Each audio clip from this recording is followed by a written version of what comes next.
This 17-kilometer stretch of the outer ring road in Bengaluru is familiar to the whole country because of its notorious traffic. On a bad day, it might take you about 2 hours to cover the entire stretch. For short distance commuters, about 5 kilometers can take up to an hour. Nearly 10 lakh people access this stretch on a daily basis, but the infrastructure remains subpar. This is the infamous IT corridor between Central Silk Port and Kyarpuram, located in the tech capital. Let's start with a real example. Right now it's 9:10. We are starting at the Agara Lake and we are going to Iblur Junction. Let's see how much time it takes from here.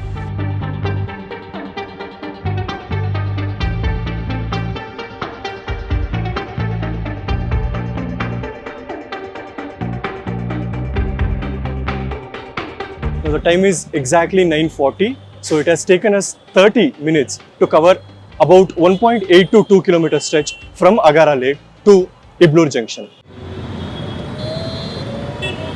Bengaluru E-City Corporation is the richest among the 5 new corporations that have been formed under the Greater Bengaluru Authority. It covers the largest area of 168 square kilometer and has the lowest population at 1.3 million, which is about 7,700 persons per square kilometer. Although this has the lowest population, it houses one of the most congested corridors in Bengaluru, which is ORR.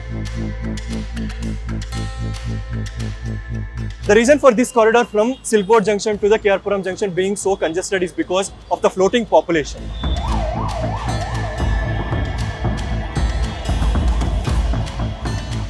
About 500 tech companies operate along this stretch with 8 to 10 lakh employees using the ORR daily, making it one of the Bengaluru's top 5 congested routes.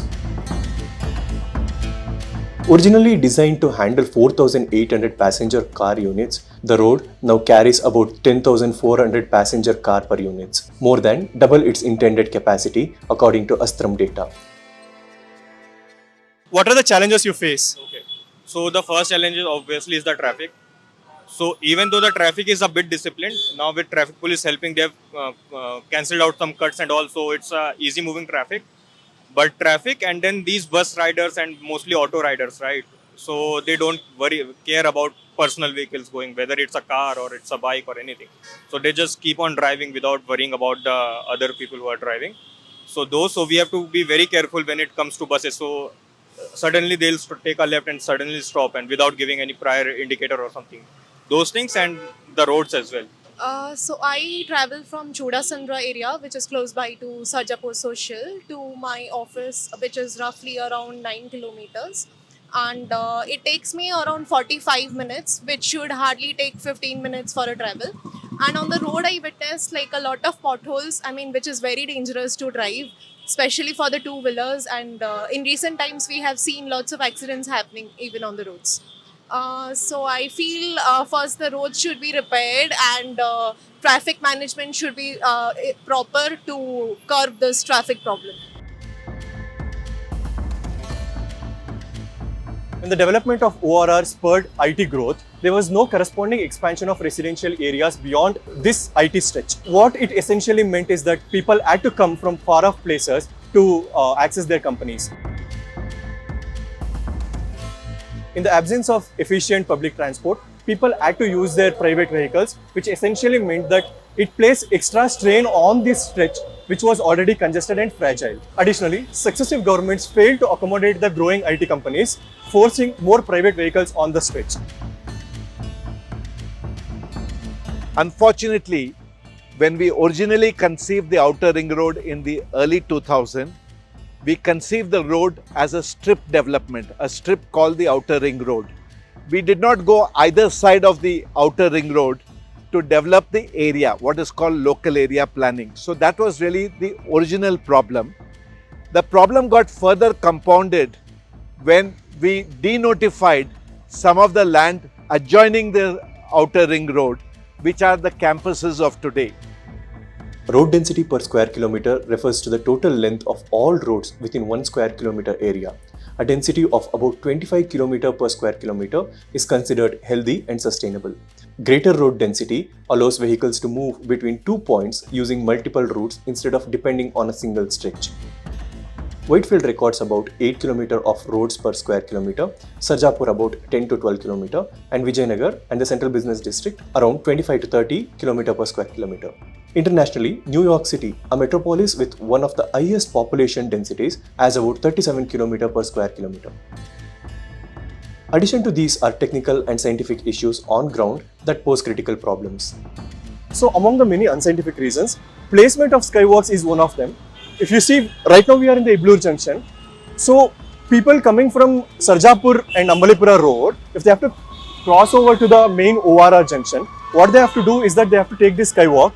If you see, the skywalk starts from there, Ambalipura Sarjapur road. They come all the way from there till the median. This is the median, but there is bus stand that side of the road. So what people have to do is essentially they have to cross over the road, for which they need police's help. This is where part of problem is. This is where, when police comes into picture and they are manning the pedestrian movement, the traffic automatically stops there, creating another congestion length. The placement of bus stops on the main carriageway is another major problem. When a bus halts at a stop, it slows down the traffic behind it. If another bus tries to overtake, the congestion tail begins right there. Now, the traffic police have identified 18 choke points that experience heavy congestion. Along the stretch, there are multiple openings between the service lanes and the main carriageway. Vehicles from both sides try to use the same opening, which inevitably causes congestion due to crisscrossing.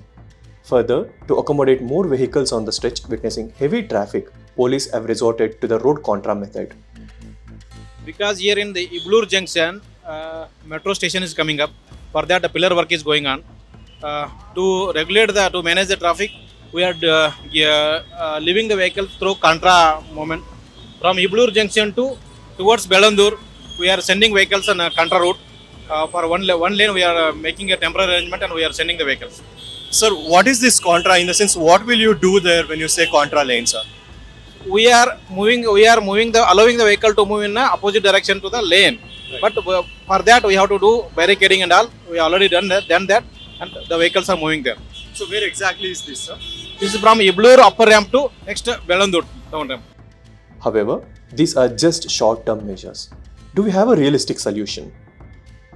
Whether it is footpath walkability, whether it is the overground foot over bridge, whether it is the metro rail and the lanes for the various vehicular traffic to go by, we need them to be uniform length end to end. We will need to enforce lane discipline if we want some improvement to happen in this section. We will need to plan our U-turns at the right places. We should do U-turns where an extra lane on both sides can be provided and not do a U-turn wherever we believe a U-turn can be done. It needs to be thought through and scientifically planned. Many urban planners are also batting for better public transport connectivity. The Blue Line Metro Phase 2A, initially scheduled for completion in 2024, is now expected to open by the end of 2026. On the other hand, B-Smile, a special purpose vehicle, has prepared a detailed project report for this facelift. B-Smile has prioritized bus priority lanes to ease the load on the main carriageway, which is a practical alternative to road widening in the absence of available land. For more such videos and stories, keep following The Hindu.